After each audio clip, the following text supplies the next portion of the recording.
Welcome to Kingdom Chaos, a podcast for anyone trying to live a purpose and faith-filled life in a loud and messy world. Jesus said his kingdom isn't of this world, yet here we are navigating real life and real struggles. I'm not a guru, just someone learning that God's grace meets us even in the chaos. This is Kingdom Chaos, where faith meets real life and purpose is still found in the mess.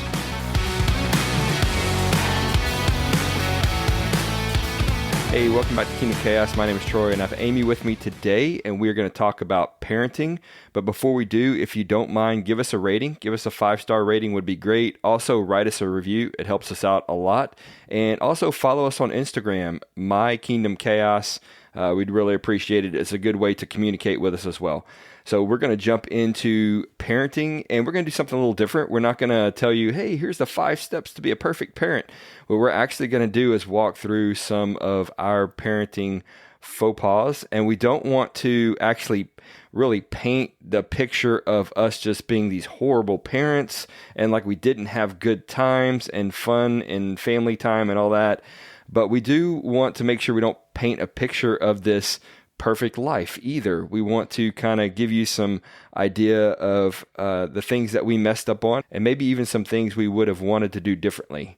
That's what we'll do. We've got some notes here of some stories of what happened with us and our kids, and we'll just kind of walk through that. Hi, it's good to be here again. Thanks for having me. Absolutely. Anytime, babe. Okay, so the first story that popped into my head when you asked me to think about everything we would have done differently is I remember when Ashley was a little girl, and before bed we would read the Bible, her little children's Bible. And when it came to the Abraham sacrificing Isaac story, I remember Ashley saying, that wasn't very nice of God. He's not very nice. And so it kind of shocked me, and I didn't want her to think that God wasn't kind. How old was she? She was probably 5-ish, maybe 4. I mean, that's funny to me looking back because it's not like we were going to church. Were we going to church? I don't think we were going to church, was we? Yeah, we were going to the Catholic church. Okay. Yeah, I remember her saying that, and I didn't, of course, absolutely, I didn't know the Bible. I didn't know why that story was in there like I do now. I just remember not having a good response or a way to explain to Ashley God's character in that moment. I stopped reading the Bible to her at night before bed. Completely. Yeah, we went to different books. Right, yeah. Right. So what would you have done differently? As parents, I don't think we need to have all the answers. I think we can be okay with wrestling with that kind of stuff with our kids. So I wish I wouldn't have just withdrawn. I wish I would have stayed in it and maybe learned with Ashley and just kind of done more research. And I wish we would have prayed more. I don't think we were praying at the time. So just praying to God, asking God to explain the story to us and to kind of show us his love and why it was in there. Yeah, I think that's good because I think there's probably people that listen to this that they don't read the Bible because they don't understand it. And so maybe they get frustrated or they read a part and it's like, yeah, that doesn't make sense to me. And they just altogether just stop reading it instead of pressing forward. And if they're reading it to their kids, they need to do that. They need to do their own research and study and prayer and connection with God and get to know him more and get to know his character and understand why certain things happened. And yeah, and it's not, again, we still don't have all the answers of the Bible, right? But it's okay to tell your kid, I'm not sure, let's pray about it and pray together. Or, I don't know, that's really a hard story in the Bible. I don't have all the answers, and just trust that God has this in here for a reason, right? So it's okay not knowing. Yeah. And I think God reveals things to us in certain timings too, right? There's certain things we need to learn before others, and so it works out. So that's a great Christian story for you to tell as far as like, hey, we read weren't the Bible. I mean, we weren't really like following God at the time. Yep. So I'm going to tell you a non-Christian story that we had. So I remember, again, when Ashley was young in years, I would say she had, I know she just started school. She hadn't been in it a long time because she was learning her letters, right? And so I remember her having real struggles with the letters D and B. I can't remember specifically if it was B she had a trouble with and she was writing D or what. But It was the lowercase. the lowercase. She would get them switched. Yes, correct. She would just put them opposite, right? And I remember myself just getting so frustrated. Like, oh, this is so simple. Why can't you get this? And she's like, 4 or 5 or whatever it is. It might have been pre-K. I don't remember. But she was super small and just learning. And man, I remember I just looking back, I'm like, why was I not more patient? I mean, she had all the other letters just fine. Why was I not more encouraging in that moment with the rest of it and see the positive and stuff instead of just looking at the negative and just drilling her about it, So that was one thing is ingrained in my memory of, I wish I would have done that better. Looking back, as we were such young parents, I think we stayed in a lot of frustration. Mm-hmm.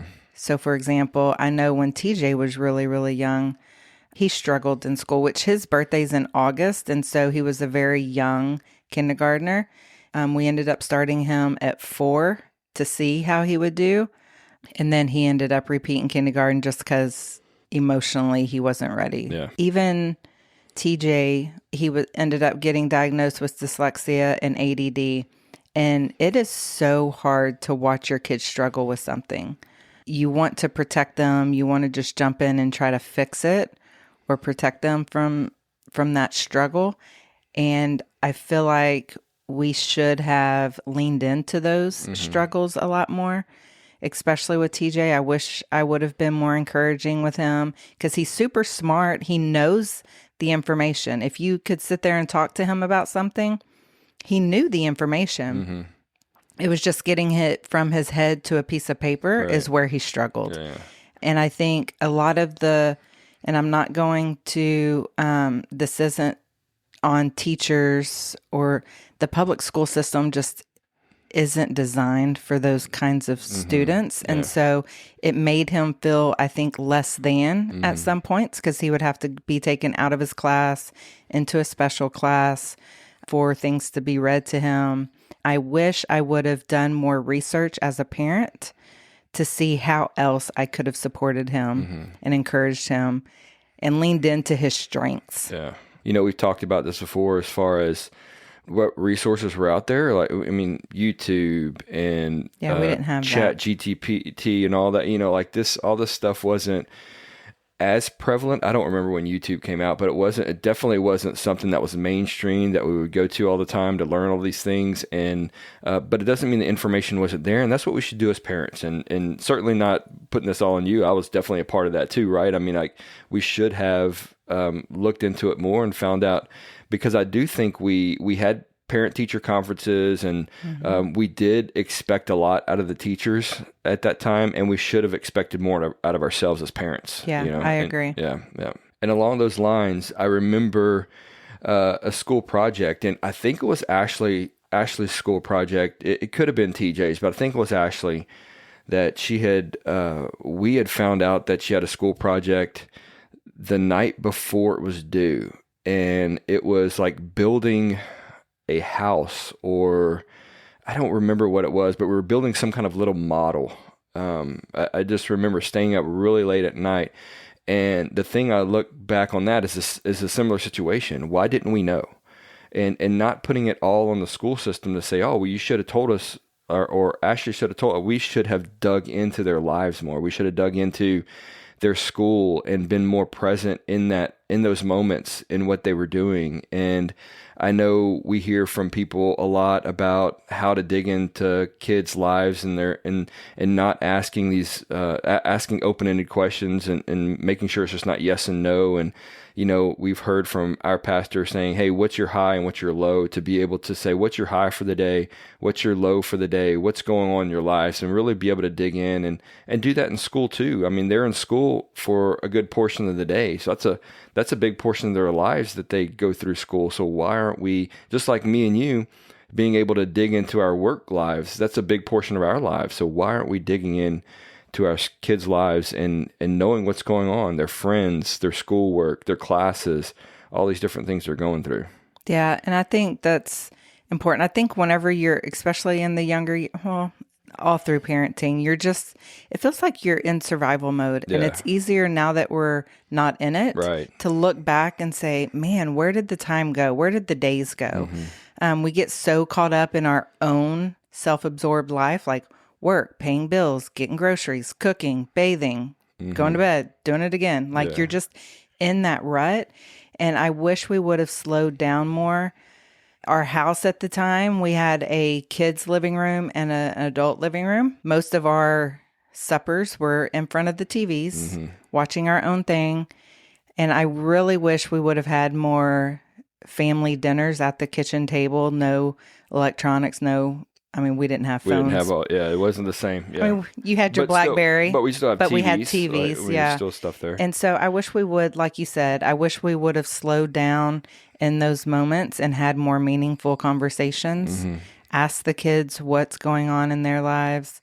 Share they don't need all the details of work stuff and finances, but I wish we would have talked to them about money more, how to handle it, and gotten their opinion, made them feel like they were a part of the family, right? Yeah, and contributing, and to be able to teach them that stuff, because I know that we've talked about the school system and why isn't the school system teaching our kids more about real life? Well, why aren't we doing that? Yeah. Like that's one thing I think we fell short on. I mean, I think we fell short on a few things, but that's one thing I think we fell short on. We missed opportunities. And it's not like we never taught them anything or it wasn't good at times or whatever. We didn't have family time, but I think there was a lot of opportunities. A lot of opportunities missed. Basis.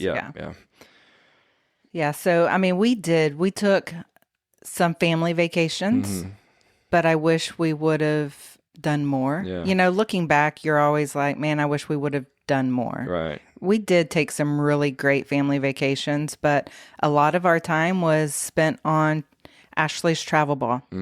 Yes, we loved the people that we did that with. We had great relationships. I think that took a lot from TJ. It took a lot from our family. It took a lot from everyone. It took a lot from birthday parties, family holidays. Took a lot from Ashley, and she was in it. Yeah. Ashley couldn't go to some friends' birthday parties because she would have a tournament. We never went to church because of tournament ball. And I mean, not because, we weren't in church, but that was our excuse at the time, right? Yeah. Everybody has an excuse.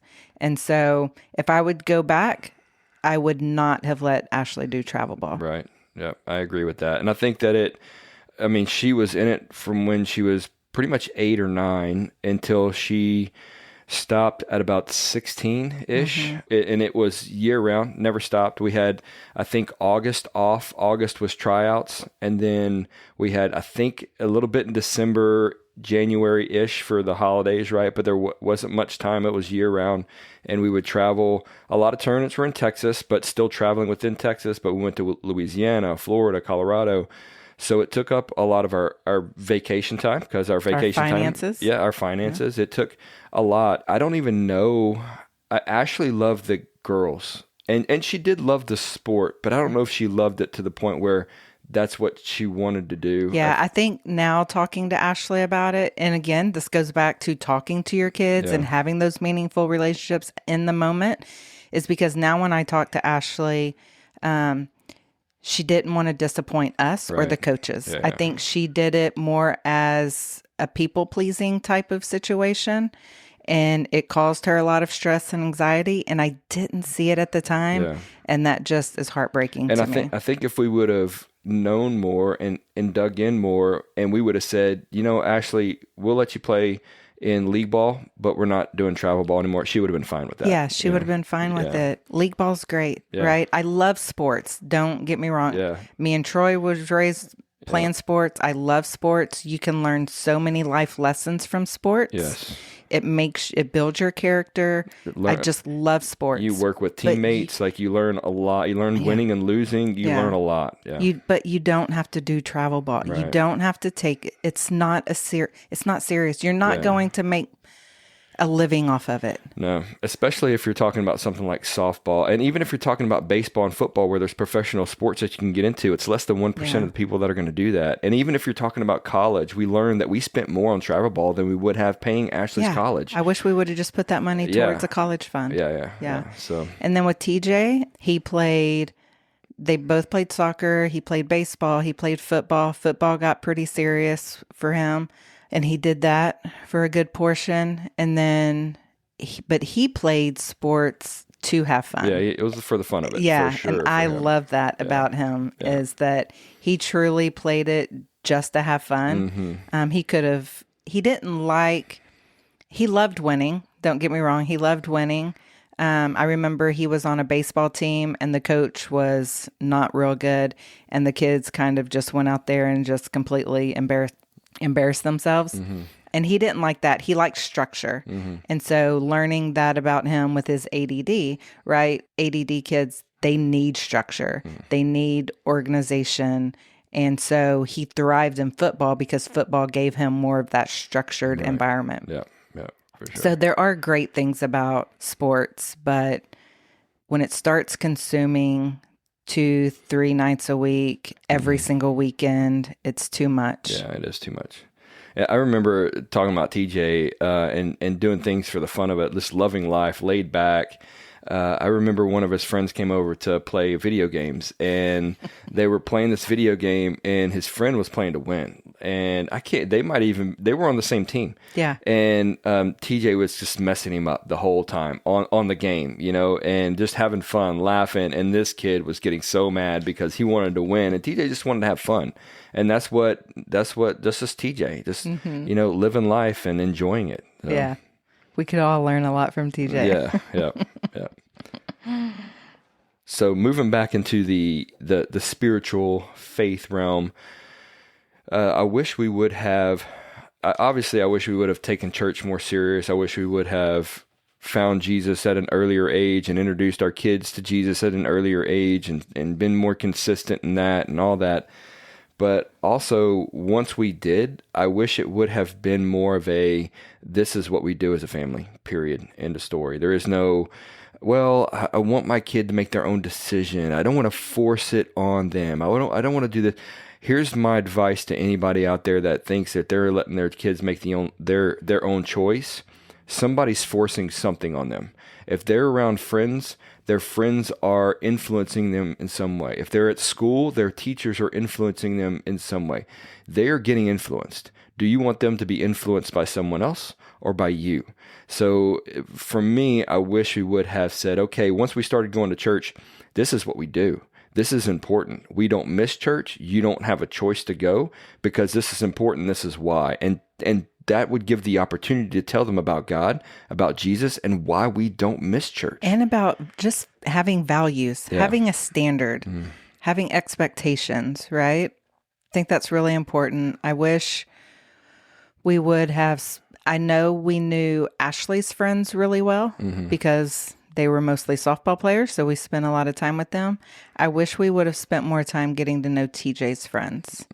We knew a couple of them, and a few of them would come over to the house, but he went over to friends' house a lot, and I think he was exposed to a lot of things that were not good.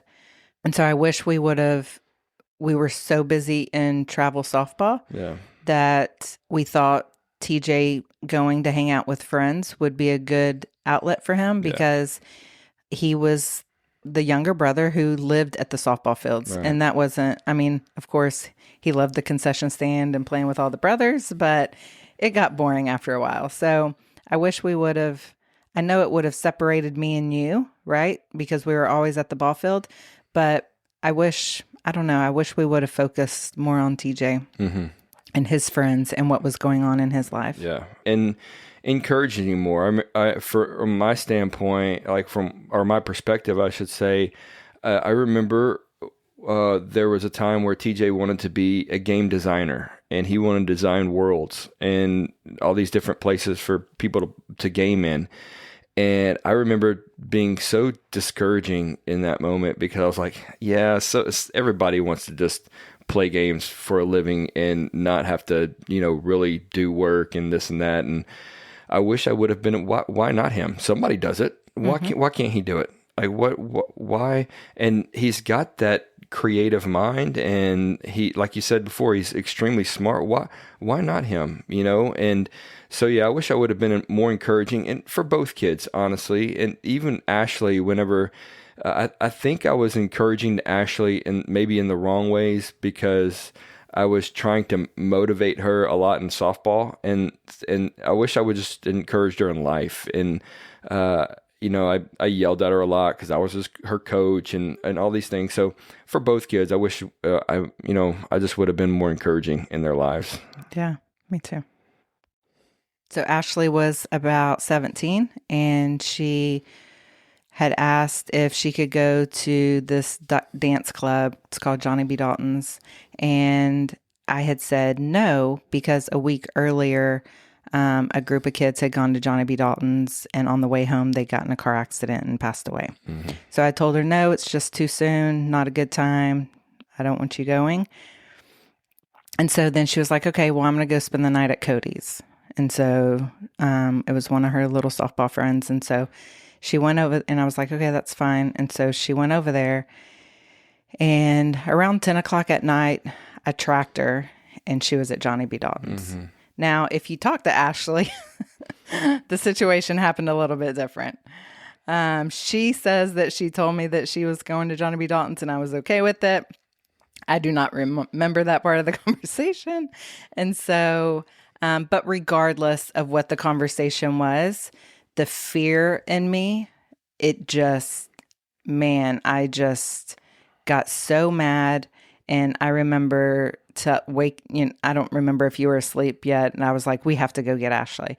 I remember calling Ashley, texting her saying, I'm on my way to come get you. I don't want you at Johnny B. Dalton's. I'm coming to pick you up.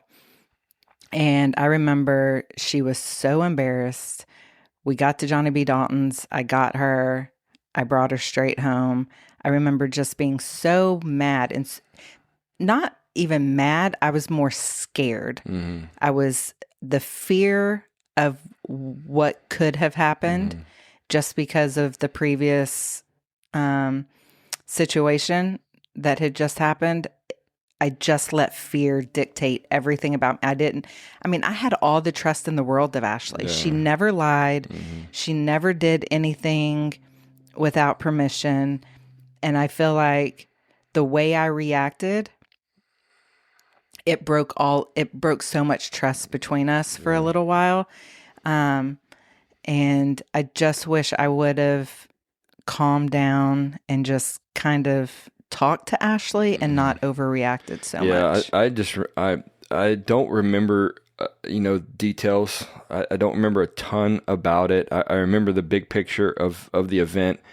I do remember just lighting her up when we got home. Yeah. I remember just laying into her and her crying. And I do wish we would have taken our emotions down, several notches in that. And I do remember apologizing to her, and that helping a lot, in that to be able to apologize to your kid, because you're the parent and you're supposed to be the authority and you're supposed to know all. And I mean, in a kid's eyes, a lot of times until they get to teenager years, I guess they think think you know, right? And they think you are the authority. And so sometimes they might place you on this pedestal that you're up there, and to say I'm sorry or apologize to a kid, for them, I think is huge. Yeah. To admit that you are wrong, that you're not perfect. And I think that was big for us to do in that moment.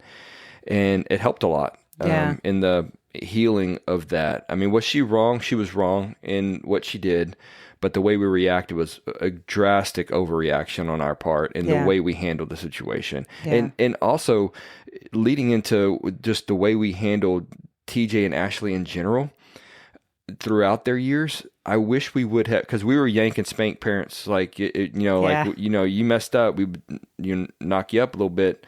Not, I mean, spank you. You know what I'm saying? Like we would give spankings, right? And I wish we would have been kind of met in the middle of having the conversation and spanking, right? Explaining why, because it was just you did something wrong. It's not just because I say so. There's a reason behind it. Yes. So taking the time to explain that to the kid, right? Yeah. And so too often we would yank them, spank them, and don't do that again. And well, what did I do wrong? Why? What was and to be able to, like you said, explain the situation and why we don't want you to do that. Yeah. And to be able to sit and talk to them and have a conversation.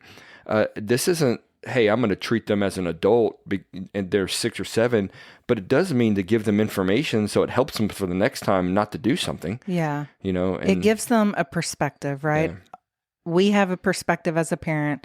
They have a perspective as a child. So if they're getting pressure from their friends about something, being able to talk to them, I really don't want you going over there because the parents are drinking or whatever, explaining like, I don't want you to put yourself in that environment because things can happen. Or talking to the kid, okay, if you go over to that friend's house and you get in a situation, text me a safe word or something, right? If you know you need to get out of a certain situation, text me a safe word. I'll play the bad guy.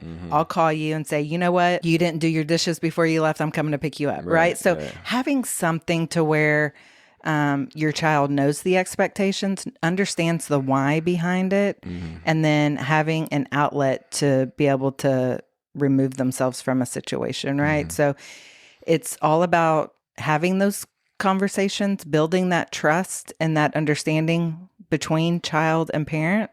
And then if your child makes the right decision and uses the safe word to come home to remove themselves, encourage them and praise them about that. Yeah.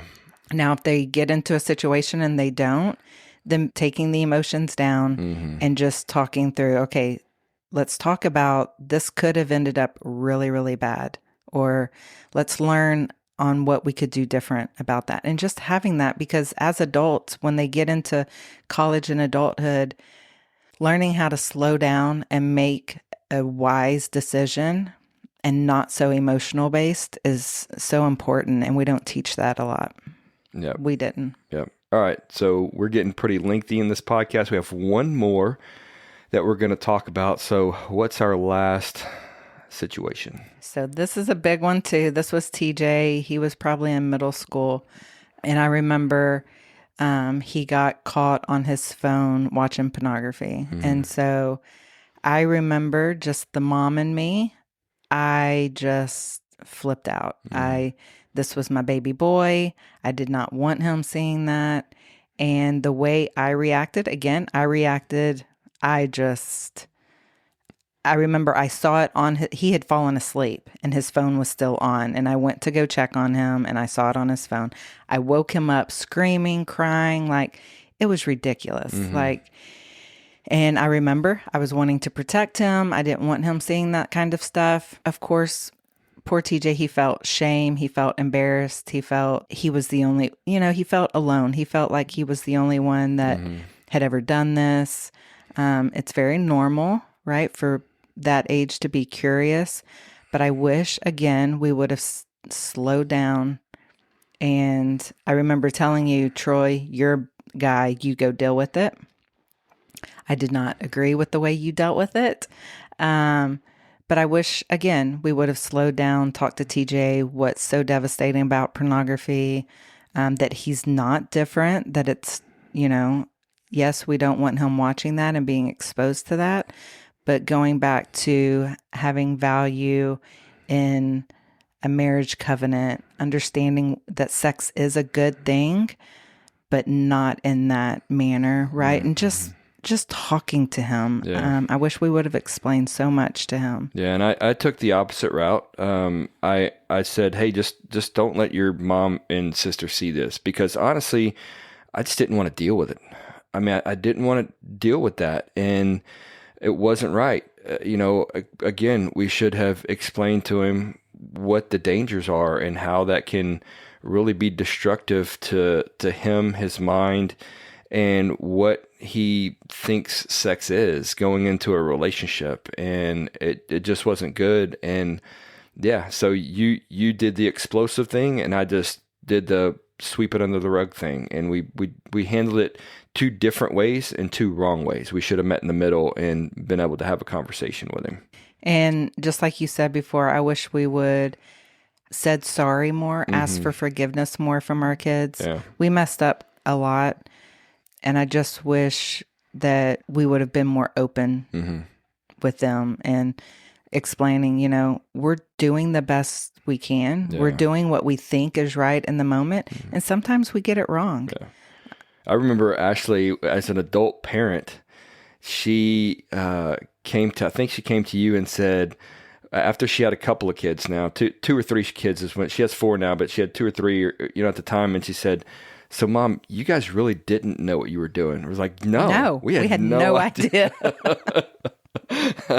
Nothing can prepare you. I had somebody ask me the question just a few days ago, young kid, just got married, 20 something years old, and said, so tell me, and they're not really trying to have kids yet, but in preparation, he said, hey, just tell me some advice on what should I be doing to prepare for a kid. I was like, there's nothing I can tell you to prepare to be a parent. It is one of the hardest and most rewarding things it's so hard to explain, and you cannot prepare for it. I can tell you things to do once you are a parent, like we're doing now, things not to do and things to do, but preparing, you just can't prepare for it, and you'll never be ready. You can't wait for, I'll have kids when I'm ready. You won't be ready. So, yeah.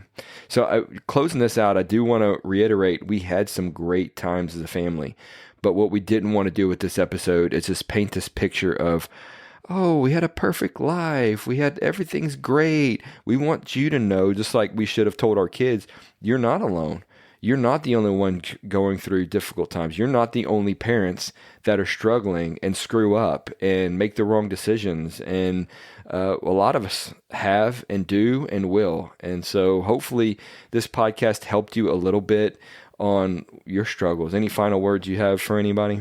And I would just say it's never too late. I think even now that our kids are older and have their own kids and lives, it's always good to sit them down and say, look, I am so sorry. Like, I wish I would have done things different. I wish we would have spent more time talking to you guys. And because together and just having that open conversation, you can break the generational curses, right? You don't have to be stuck.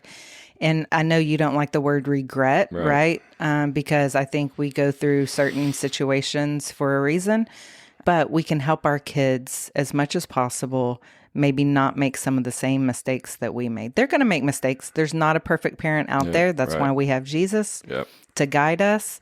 He is the perfect father. And so I would just say, have fun with your kids, talk to your kids. Slow life down, because when they're older, it's different. And you're going to look back and you're always going to wish you could do some things different, but, just having those open conversations is super important. Yeah. I think that's good to be able to ask for forgiveness and just be able to communicate. So important to be able to talk to your kids and, so they know that everybody's human. You're gonna make mistakes. It's okay. They're gonna make mistakes. It's okay for them to know what real life is. Yeah, and even as they're adults, as they're making their decisions, if you don't agree with them, even as an adult, just be quiet and just support them, love them, support them. Having those conversations, they know how you feel and they know what your opinion is.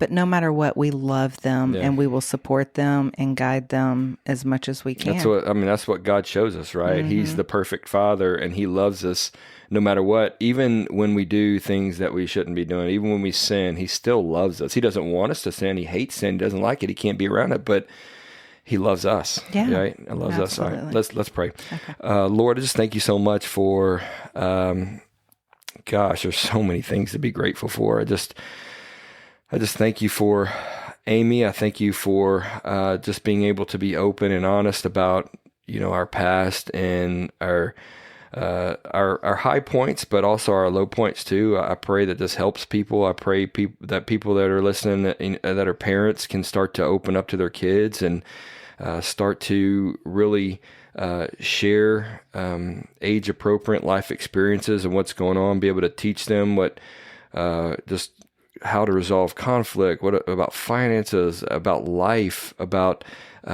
right and wrong, about Jesus, just different things, but just open up and communicate and dig into their lives and be a part of it. And just pray for parents out there. I know it's a struggle. I know it's difficult. I know there's a lot of influence out there with phones and social media and school and so many things going on. But I pray for protection over all the parents, over the kids, just to be able to have someone in their life that show them who you are, to go to church and build up a church community. God, I just pray for your kingdom to grow through godly dads that are leading their family to you, and godly wives that are being the partners that you created them to be, to guide their men when they stray, and for them to be partners in parenting. So I just thank you so much for what you're doing. In Jesus' name we pray.